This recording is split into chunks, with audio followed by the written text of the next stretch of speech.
नमस्कार दोस्तों, स्वागत है आपका हमारे इस YouTube चैनल में। दोस्तों आज के इस वीडियो में मोस्ट इम्पॉर्टेंट टॉपिक एक है जो कि भारतीय इतिहास से संबंधित है। मैं इसे लेकर आ गया हूं जो कि आपके आने वाले ग्रुप डी एग्जाम के लिए बहुत ही महत्वपूर्ण वीडियो है। दोस्तों आज का जो वीडियो का टॉपिक है दोस्तों वो है पाषाण काल एवं सिंधु सभ्यता।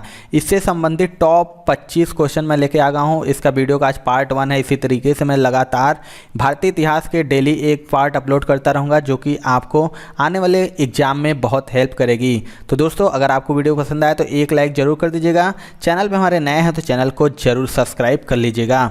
दोस्तों इस चैनल के माध्यम से आने वाले आरआरसी ग्रुप डी एग्जाम के लिए GK, GS, current affairs, reasoning, physics, biology, chemistry, math और जीके, करंट और साइंस मिक्स के डेली वीडियो आपको चैनल के माध्यम से मिल रहे हैं। इसके अलावा दोस्तों एक और हमारा चैनल है ओम जायसवाल करके, आप इसे भी जरूर से जरूर सब्सक्राइब कर लीजिए क्योंकि इस चैनल के माध्यम से आपको science topic wise, GK topic wise, math topic wise और जितने भी दोस्तों टॉपिक वाइज वीडियो हैं सारा ओम जायसवाल चैनल से मिलेगा। तो आप इस चैनल को सब्सक्राइब जरूर कर लीजिएगा। तो चलिए दोस्तों आज की वीडियो को स्टार्ट करते हैं। सबसे पहला क्वेश्चन देखते हैं क्या है।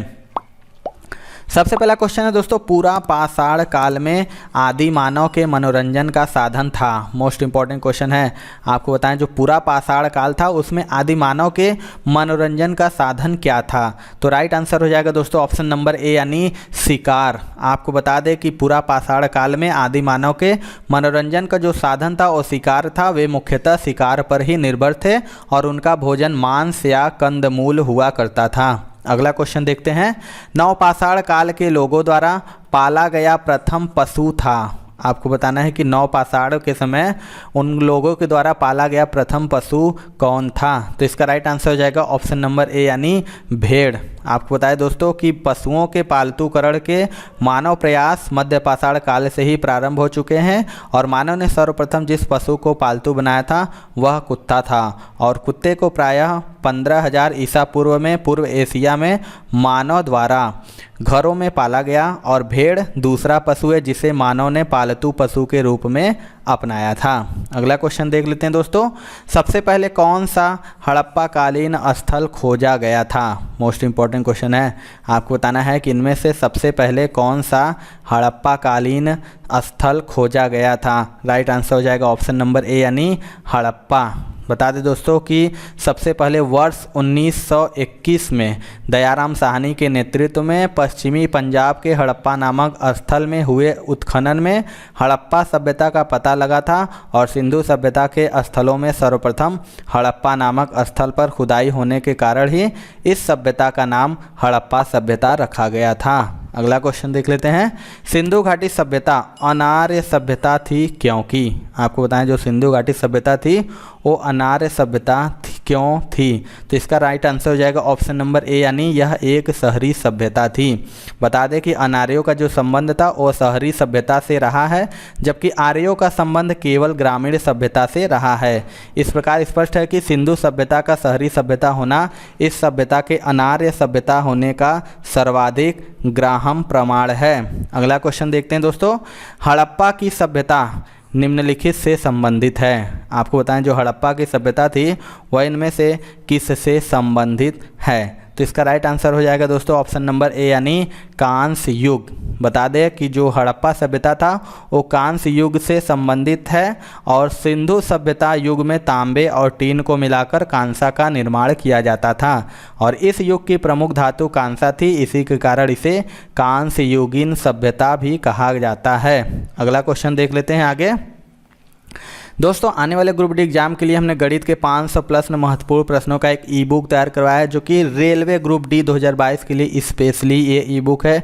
इसमें जितने भी 500 प्लस प्रश्न हैं सारे के सारे आने वाले एग्जाम के सुपर गेस्ट क्वेश्चन है दोस्तों। तो आप इस ई बुक को जरूर से जरूर लीजिए। आपके लिए ये बहुत ही इंपॉर्टेंट ई बुक है और इस ई बुक के द्वारा आपको एग्जाम में बहुत हेल्प मिलेगी। इसके अलावा हमारा एक और ई बुक है दोस्तों 70 प्लस महत्वपूर्ण टॉपिक का ऑल इन वन टॉपिक है दोस्तों।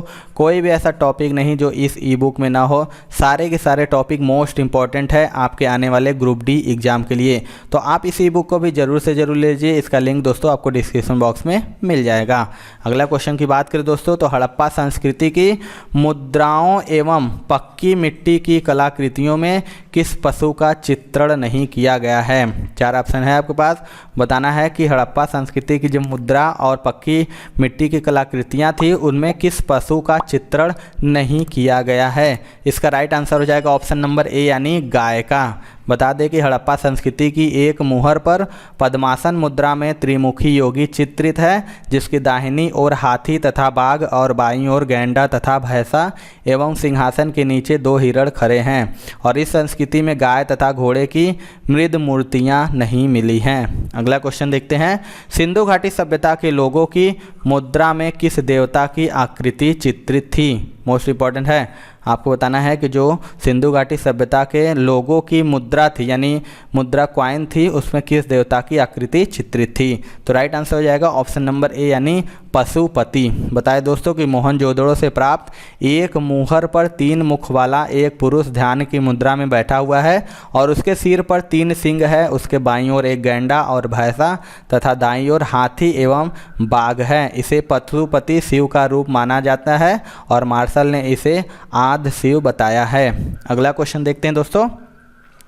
सिंधु घाटी सभ्यता के लोग पूजा करते थे। मोस्ट इंपॉर्टेंट है, आपको बताना है जो सिंधु घाटी सभ्यता के लोग थे वह किसकी पूजा करते थे?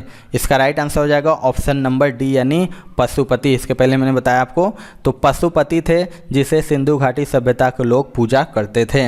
अगला क्वेश्चन देख लेते हैं। निम्नलिखित में से किस विद्वान ने सर्वप्रथम हड़प्पा सभ्यता के अवशेषों की खोज की थी? मोस्ट इंपॉर्टेंट ये भी क्वेश्चन है। तो इसका जो राइट आंसर हो जाएगा दोस्तों ऑप्शन नंबर सी हो जाएगा यानी ए कनिंघम। बता दें कि अलेक्जेंडर कनिंघम ने ही 1853 ईस्वी तथा 1873 ईस्वी में हड़प्पा का सर्वेक्षण कर कुछ पुरावस्तुएं प्राप्त की थी। अगला क्वेश्चन देखते हैं दोस्तों। सिंधु घाटी की सभ्यता और वैदिक सभ्यता में प्रमुख अंतर है। बताना है जो सिंधु घाटी सभ्यता और वैदिक सभ्यता थी उनमें प्रमुख अंतर क्या था? तो राइट आंसर हो जाएगा ऑप्शन नंबर ए यानी पहली जो नगरीय थी और दूसरी ग्रामीण। बता दें कि सिंधु सभ्यता का जो काल था वो 2500 ईस्वी पूर्व से 1750 ईस्वी पूर्व तक माना गया जाता है और सिंधु सभ्यता नगरीय सभ्यता थी जबकि आर्यों की जो सभ्यता थी ग्रामीण थी। अगला क्वेश्चन देखते हैं। सिंधु घाटी सभ्यता की लिपि थी। मोस्ट इंपॉर्टेंट ये भी क्वेश्चन है। अभी इसके पहले मैंने बताया जो सिंधु घाटी की मुद्दा, तो बताना है जो सिंधु घाटी सभ्यता की थी वह लिपि क्या थी? तो इसका राइट आंसर हो जाएगा दोस्तों ऑप्शन नंबर डी यानी अभी तक सही पहचान नहीं हो पाई है। आपको बता दें कि सिंधु घाटी सभ्यता में चित्रात्मक लिपि प्रचलित थी। इस लिपि में लगभग 400 अक्षरों का प्रयोग किया गया है। इसी कारण सिंधु सभ्यता को आध्यैतिहासिक सभ्यता के वर्ग में रखा जाता है जिसे अभी तक पढ़ा नहीं जा सका है। अगला क्वेश्चन देखते हैं दोस्तों। निम्नलिखित में से किसे मृतकों का टीला नाम से जाना जाता है? मोस्ट इंपॉर्टेंट है, मैक्सिमम बार क्वेश्चन रिपीट होता है। बताना है इनमें से किसे मृतकों का टीला के नाम से जाना जाता है? तो राइट आंसर हो जाएगा दोस्तों ऑप्शन नंबर बी यानी मोहनजोदड़ो। मोहनजोदड़ो शब्द का जो अर्थ होता है वह सिंधी भाषा में मृतकों का टीला होता है। अगला क्वेश्चन देखते हैं दोस्तों। मोहनजोदड़ो कहाँ स्थित है? मोस्ट इंपॉर्टेंट ये भी क्वेश्चन है। आपको बताना है जो मोहनजोदड़ो है वह कहाँ पर स्थित है? राइट आंसर हो जाएगा ऑप्शन नंबर बी यानी सिंध में। आपको बता दें कि मोहनजोदड़ो सिंधु सभ्यता का एक प्रमुख नगर था और यह सिंध प्रांत जो कि पाकिस्तान में है के लरकाना ज़िले में स्थित है। और मोहनजोदड़ो की खोज सर्वप्रथम 1922 में राखलदास बनर्जी ने की थी। अगला क्वेश्चन देख लेते हैं दोस्तों। हड़प्पा कालीन सभ्यता का विशाल कोठार कहाँ मिला? मोस्ट इंपॉर्टेंट आपको बताना है जो हड़प्पा कालीन सभ्यता का विशाल कोठार यानी जो अनाज संग्रह करने का स्थान है वो कहाँ पर मिला था? तो इसका राइट आंसर हो जाएगा ऑप्शन नंबर ए यानी मोहनजोदड़ो में। बता दें आपको कि मोहनजोदड़ो का सर्वाधिक उल्लेख स्मारक बृहद स्नानागार है। इसके पश्चिम में 1.52 मीटर ऊंचे चबूतरे पर निर्मित एक भवन मिला है जो पूर्व से पश्चिम में 45.72 मीटर लंबा तथा उत्तर से दक्षिण की ओर 22.86 मीटर चौड़ा है। इसे मार्टिमर व्हीलर ने अन्नागार बताया है। इसमें ईंटों के बने हुए विभिन्न आकार प्रकार के 27 प्रकोष्ठ मिले हैं। अगला क्वेश्चन देख लेते हैं दोस्तों, अमरी जो हड़प्पा सभ्यता का एक स्थल है किस प्रांत में स्थित है? 4 ऑप्शन है आपके पास, बताना है जो अमरी है वो हड़प्पा सभ्यता का एक स्थल वह किस प्रांत में स्थित है। तो इसका राइट आंसर हो जाएगा ऑप्शन नंबर ए यानी सिंध में। बता दें कि जो अमरी है हड़प्पा सभ्यता का प्रमुख स्थल है जो पाकिस्तान के सिंध प्रांत में स्थित है। अगला क्वेश्चन देखते हैं दोस्तों, सिंधु घाटी सभ्यता के अवशेष सचिन बतलाते हैं कि लोगों का मुख्य धंधा था। आपको बताने हैं कि जो सिंधु घाटी सभ्यता के अवशेष चिन्ह बतलाते हैं कि लोगों का जो मुख्य धंधा इनमें से क्या था। तो इसका राइट आंसर हो जाएगा दोस्तों ऑप्शन नंबर ए यानी कृषि, एग्रीकल्चर, जो सैंधव निवासियों के जीवन का मुख्य उद्यम था। सिंधु तथा उसकी सहायक नदियां प्रतिवर्ष उर्वरा मिट्टी बहाकर लाती थी जिनमें पैदावार काफ़ी अच्छी होती थी और यहाँ के प्रमुख खाद्यान्न गेहूँ तथा जौ थे। अगला क्वेश्चन देख लेते हैं दोस्तों, सिंधु घाटी सभ्यता का पत्तन नगर है, मोस्ट इंपॉर्टेंट ये भी है, आपको बताना है कि इनमें से सिंधु घाटी सभ्यता का पत्तन नगर कौन सा है। राइट आंसर हो जाएगा ऑप्शन नंबर ए यानी लोथल। आपको बता दें कि सिंधु घाटी सभ्यता का पत्तन नगर लोथल है और यह गुजरात के अहमदाबाद जिले में भोगवा नामक नदी के किनारे स्थित है और इसके पूर्वी भाग में एक गोदी यानी बंदरगाह के साक्ष्य मिले हैं और इस स्थल की खोज AR राव ने की थी। अगला क्वेश्चन देखते हैं दोस्तों, निम्नलिखित में से कौन सा स्थल भारत में नहीं है? आपको बताना है इनमें से कौन सा वह स्थल है जो भारत में नहीं है। इसका राइट आंसर हो जाएगा ऑप्शन नंबर ए यानी हड़प्पा। आपको बताया मैंने कि हड़प्पा जो कि पुरा स्थल है वो पाकिस्तान के पंजाब प्रांत में मांटगोमरी जिले में रावी नदी के बाएं तट पर स्थित है और हड़प्पा क्षेत्रफल की दृष्टि से सिंधु सभ्यता का दूसरा सबसे बड़ा स्थल है। अगला क्वेश्चन देख लेते हैं दोस्तों, इनमें से कौन एक हड़प्पा सभ्यता की पूर्वी सीमा का निर्धारण करता है? आपको बताना है कि कौन जो कि हड़प्पा सभ्यता की पूर्वी सीमा का निर्धारण करता है। तो इसका राइट आंसर हो जाएगा दोस्तों ऑप्शन नंबर सी यानी आलमगीरपुर। बता दें कि जो हड़प्पा सभ्यता की पूर्वी सीमा आलमगीरपुर उत्तर प्रदेश में है और सिंधु सभ्यता का पश्चिमी पुरास्थल सुतकांगेडोर, उत्तरी पुरास्थल मांडा जो कि जम्मू कश्मीर में तथा दक्षिणी पुरास्थल दैमाबाद महाराष्ट्र में स्थित है। अगला क्वेश्चन देख लेते हैं दोस्तों, हड़प्पा कालीन लोगों को किसकी जानकारी नहीं थी? मोस्ट इंपॉर्टेंट ये भी क्वेश्चन है, आपको बताना है जो हड़प्पा कालीन सभ्यता के लोग थे वो उनको किसकी जानकारी नहीं थी। तो इसका राइट आंसर हो जाएगा ऑप्शन नंबर सी यानी लोहा की। आपको बता दें हड़प्पा कालीन लोगों को सोना, चांदी, तांबा, कांसा तथा सीसा का ज्ञान था और हड़प्पा कालीन स्थलों की खुदाई से गेहूँ तथा जौ के दाने मिलते हैं किंतु सिंधु सभ्यता के लोगों को लोहे का ज्ञान नहीं था। अगला क्वेश्चन देख लेते हैं, सिंधु घाटी की सभ्यता को आर्य पूर्व सभ्यता किसके प्रमाण मिलने के कारण से कहा जाता है? आपको बताना है जो सिंधु घाटी सभ्यता थी उसे आर्य पूर्व सभ्यता किसके प्रमाण मिलने के कारण कहा जाता है। तो इसका राइट आंसर हो जाएगा दोस्तों ऑप्शन नंबर सी यानी बर्तन। आपको बता दें कि सिंधु घाटी की सभ्यता में प्राप्त मृद भांडों यानी मिट्टी के बर्तन के आधार पर इस सभ्यता को आर्य पूर्व सभ्यता कहा जाता है और ऋग्वैदिक कालीन मृद भांडों में काले एवं लाल मृद भांडों की प्रधानता है जबकि सिंधु सभ्यता में भिन्न प्रकार के मृद भांड मिले हैं। अगला क्वेश्चन देखते हैं दोस्तों, निम्नलिखित में से कौन सा कथन सिंधु घाटी सभ्यता के संबंध में सही है? 4 ऑप्शन है आपके पास, बताना है कि कौन सा कथन सिंधु घाटी सभ्यता के संदर्भ में सही है। तो इसका राइट आंसर हो जाएगा ऑप्शन नंबर डी यानी उपर्युक्त सभी। आपको बताया दोस्तों कि सिंधु घाटी सभ्यता में घरों के निर्माण में निर्माण में ईंटों का प्रयोग किया गया था और मोहनजोदड़ो तथा हड़प्पा में पकी हुई ईंटों का प्रयोग प्रायः मकानों के निर्माण के लिए